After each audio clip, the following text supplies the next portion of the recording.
आपको दाता साहब रहमतुल्लाहि ताला अलैह के मज़ार पुरनवार पर जो कुआं है उसकी ज़ियारत करवाएंगे इंशाअल्लाह।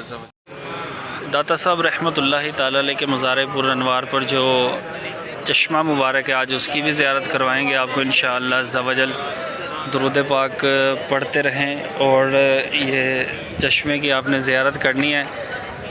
और ये जो चश्मा है ये बहुत ही बरकतों वाला है। इस पानी से काफ़ी लोगों को शिफा भी मिलती है और लोग अपने पीते भी हैं, अपने मुंह पे जिस्म में भी लगाते हैं। ज़ियारत करिएगा।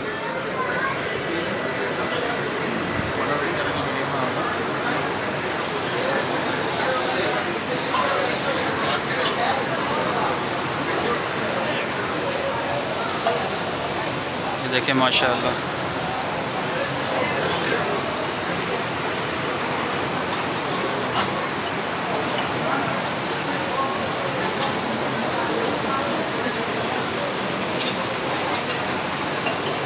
लोग पी भी रहे हैं, अपने चेहरे पे भी लगा रहे हैं, जिस्म पे भी लगा रहे हैं, तो इससे बहुत से लोगों को शिफा भी मिलती है